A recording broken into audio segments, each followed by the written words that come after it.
Hey guys, Meeber here, and today we're going to do another overrated and underrated video. Last time I said I would do a video on scout secondaries, I think, but I don't really want to, and thought it'd be fun to do heavies primaries instead.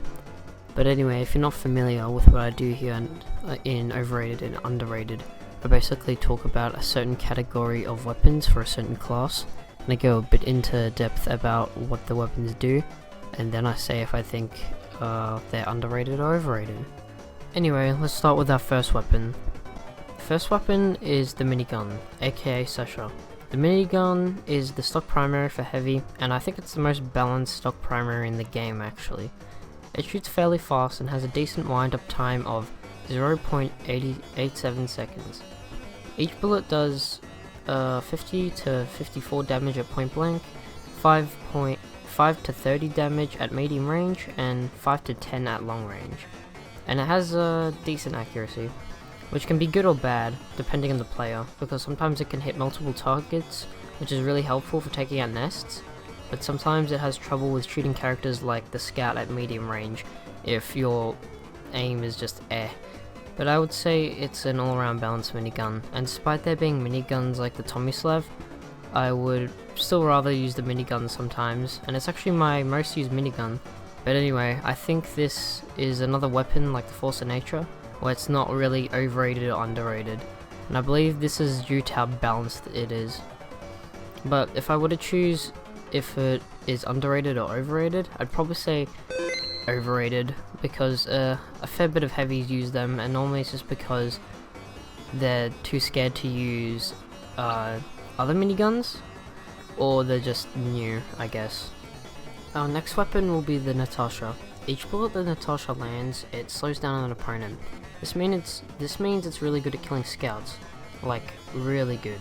Like as a scout main, the Natasha really sucks to go up against, but other things that Natasha is good at is killing spies that try to dead ringer and separating medics from their team.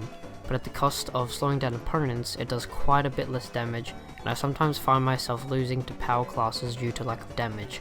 Oh, and also scouts can take you out if you don't have the Natasha revved up in time, because the Natasha also has a downside, and it has slower wind-up speed. I think it's 1.16 seconds wind-up time it has, which is fairly slow to be honest.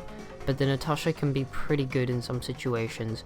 For example, in this clip, you can see that the medic was trying to get away with the intel, but he was getting slowed down by the Natasha, so he wasn't able to get away, and my teammate finished him off.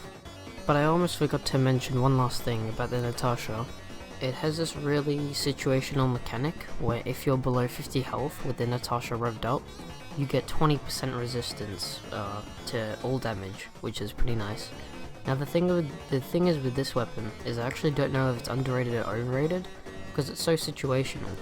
Like I would only use it if there were an annoying pocket medic, a dead ringer spy or two, and a couple of scouts.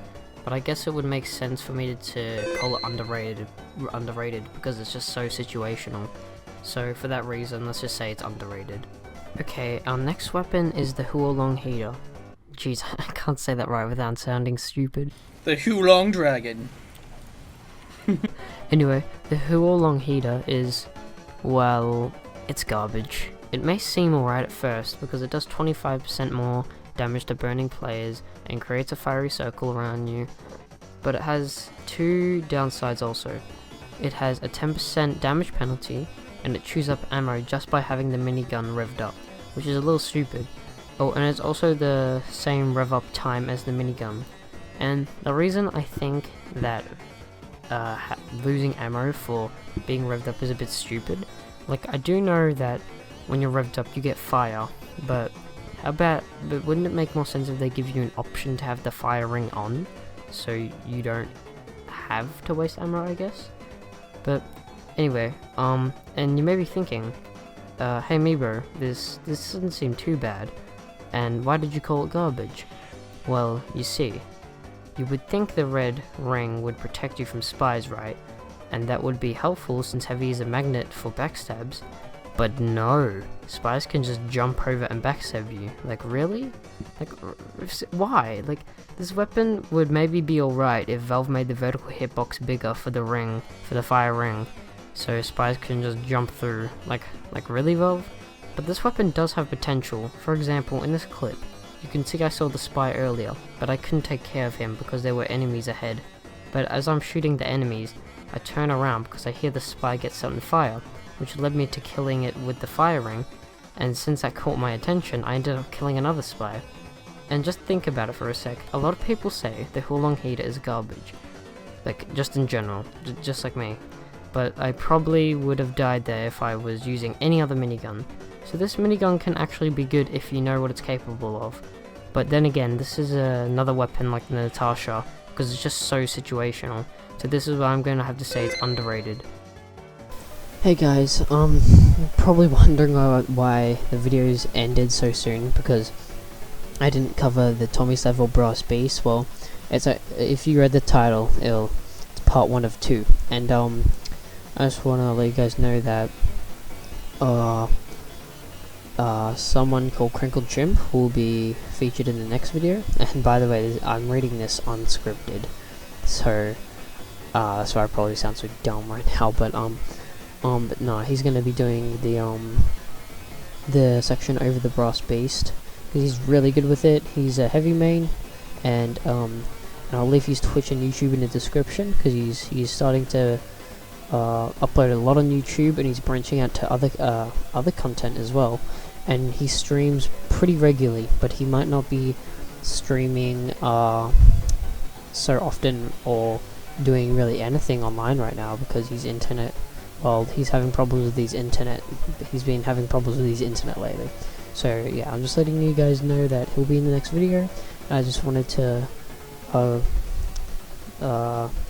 just want you guys to maybe check out his channel and stuff, because he works pretty hard on a lot of them. And yeah, I guess I'll see you in part 2. Bye.